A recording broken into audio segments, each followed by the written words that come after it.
It's just taking up space, my stepsister Amanda said, examining her perfectly manicured nails. Besides, Dad agreed it was time to modernize the house. No one needs dusty old boxes cluttering up the attic. My name is Olivia Parker, and at 32, I was standing in my childhood home's attic, staring at the empty corner where my mother's memory box had sat for the past 8 years since her passing. The box contained everything from her: photos, letters, her favorite scarf that still held her perfume, and most importantly, her final letter to me. "That wasn't your decision to make," I said quietly, my hands trembling slightly. "Those were Mom's things, her memories."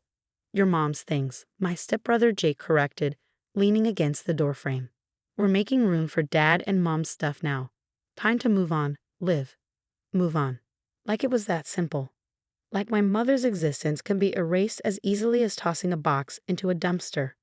My stepfather Mark had married Diane 2 years after Mom died, bringing her 2 children, Amanda and Jake, into our home. They'd spent the last 6 years systematically removing every trace of my mother, replacing family photos with their own, repainting her favorite yellow kitchen a stark white, and now this. "When?" I asked, still maintaining my composure. "When did you throw it out?" "Yesterday," Amanda replied, checking her phone.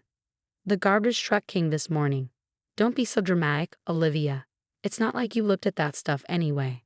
But I had.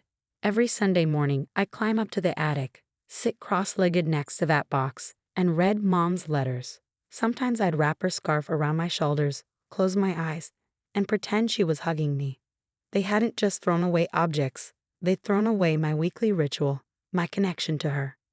"Dad said it was fine," Jake added, as if that made everything okay. "He's been talking about converting the attic into a home gym anyway." My stepfather Mark, the man who promised Mom he'd take care of me, who'd sworn to keep her memory alive. Now he was allowing his real family to erase every trace of her existence. What they didn't know, what none of them knew, was that the box they'd so carelessly tossed away wasn't the only thing Mom had left behind. A week before she died, Mom had taken me aside during one of her better days at the hospital. "Olivia, honey," she whispered, her voice weak but her eyes sharp. "Remember what I taught you about keeping things safe? About having a backup plan?" I'd nodded, holding her frail hand.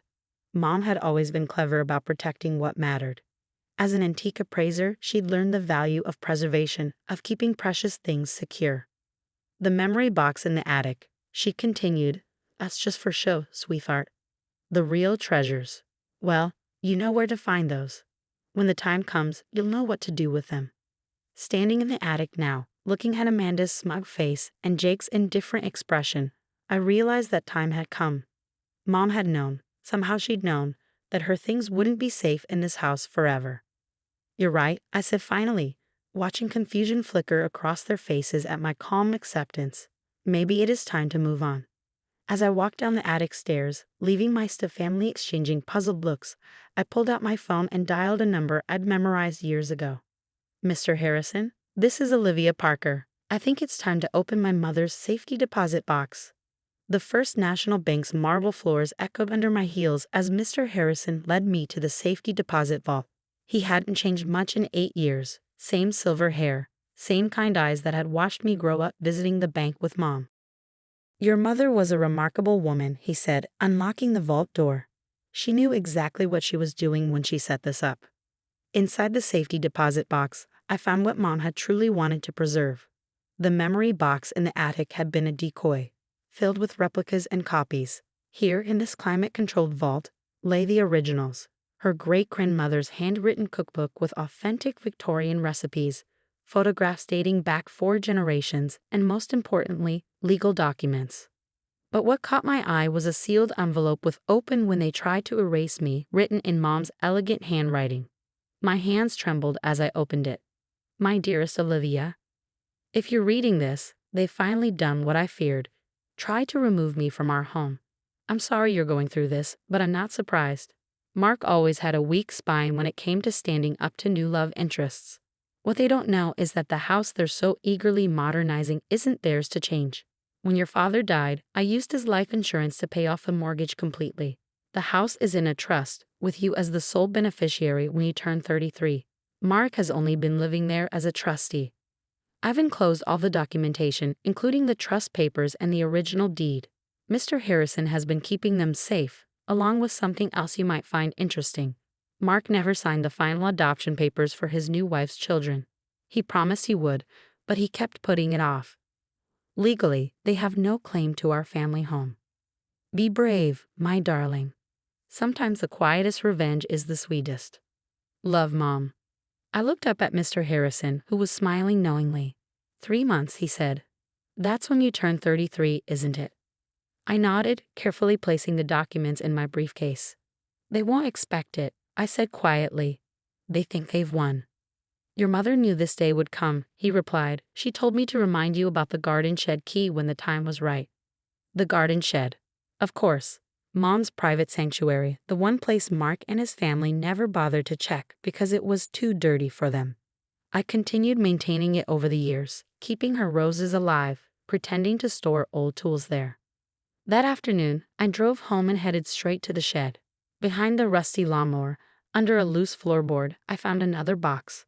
This one contained USB drives, dozens of them, each labeled meticulously. Mark's promises to Catherine, house payments, legal discussions about adoption. Mom had recorded everything. I plugged the first drive into my laptop. There was Mark, 8 years younger, sitting by Mom's hospital bed. I'll never let anyone forget you, Catherine. This will always be your home, your family's legacy, I promise. Another video, Mark discussing the house with Mom's lawyer, acknowledging it would pass to me at 33, agreeing to be merely a custodian of the property until then. My phone buzzed. A text from Amanda. Dad's ordering a dumpster for tomorrow. Time to clear out that shabby shed of yours. I smiled, typing back. Perfect timing. I was just going through some old family videos. Want to watch them together. There's one of Dad making some interesting promises you might want to see. The response was immediate. What videos? Oh, just some things Mom kept. She was always good at preserving important moments. By the way, how's the attic gym planning going? My phone remained silent after that. I could imagine the panic starting to set in, the realization that perhaps they'd acted too hastily in throwing away what they assumed was my only connection to Mom. Standing in the shed, surrounded by the evidence of my mother's foresight, I felt a deep sense of peace. Mom hadn't just left me memories, she'd left me the means to protect our home, our history, and her legacy. In 3 months, I would inherit everything legally, but for now, I had something just as valuable. The knowledge that justice was coming served exactly the way Mom would have wanted it. Carefully planned, perfectly documented, and completely irreversible. I picked up my phone one more time, sending a message to Mr. Harrison. Time to prepare the paperwork. Mom would want everything done properly. His response made me smile. Your mother would be proud. She always said you had her patience, and her spine.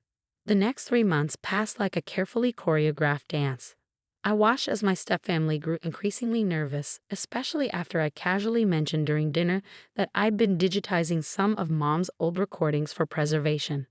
Mark nearly choked on his wine. Recordings? Oh yes, I said, cutting my food with deliberate precision. Mom was quite thorough about documenting important conversations.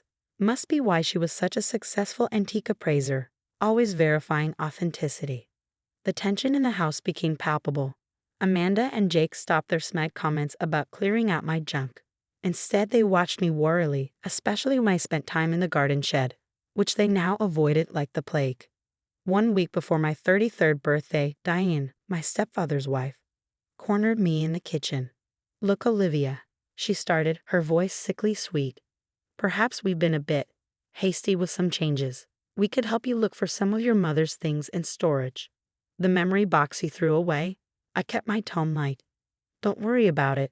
As Mom always said, the real treasures are the ones you keep safe. Her face paled slightly. What exactly does that mean? You'll find out soon enough. The day of my 33rd birthday arrived bright and clear. I'd arranged for Mr. Harrison to come to the house, bringing all the necessary paperwork. When the doorbell rang at exactly 10 a.m., Mark answered it, his face dropping at the sight of the lawyer. Family meeting, I announced, setting up my laptop on the dining room table. There's something we need to discuss.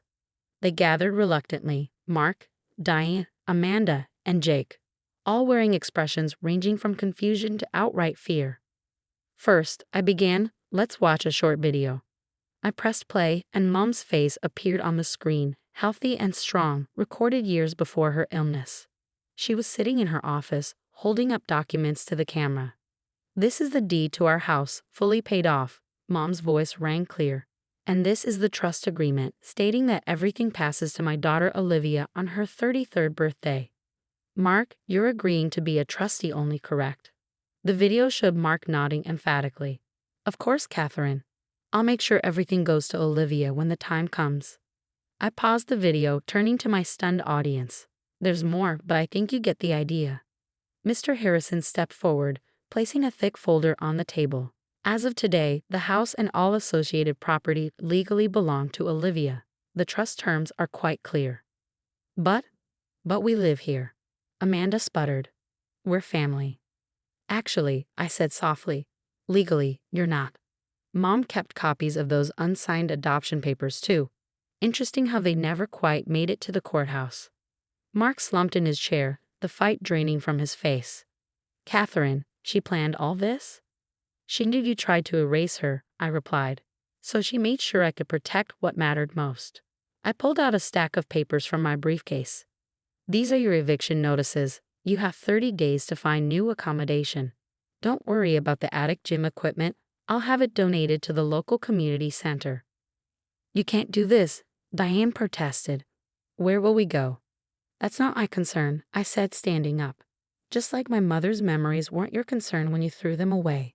Karma, as they say, comes full circle." As they sat there, shell-shocked, I walked to the kitchen, Mom's kitchen, and pulled out her yellow paint swatches from my bag. "Oh, and I'll be repainting next week. Restoring things to their original glory, you might say." Over the next month, I watched as they packed and moved out, taking with them the modern furniture and stark decorations they'd used to cover up Mom's touches. With each box they removed, the house seemed to breathe easier. The day after they left, I climbed up to the attic, now empty of their exercise equipment. In the corner where Mom's memory box had once sat, I placed a new box, filled with the real photos, letters, and mementos from the safety deposit box. Her scarf, the original one preserved in climate-controlled storage, still carried a hint of her perfume. I wrapped it around my shoulders and smiled, pulling out my phone to text Mr. Harrison. "It's done. The house is back in the right hands." His response came quickly. "Your mother would be proud. She always said the best revenge isn't served cold. It's served with perfect documentation." Sitting there in the attic, surrounded by the restored memories of my mother, I felt at peace. Sometimes justice doesn't come in grand gestures or loud confrontations. Sometimes it comes quietly, carefully planned, and perfectly executed, just like Mom would have wanted. The next morning, I hung Mom's favorite painting back in the living room, a watercolor of our garden in full bloom. As I stepped back to admire it, I could almost hear her laugh, could almost feel her presence in the house again. Her memory wasn't just preserved in boxes and documents, it was alive in every corner of the home she protected for me, waiting for the right moment to remind everyone that some legacies can't be erased.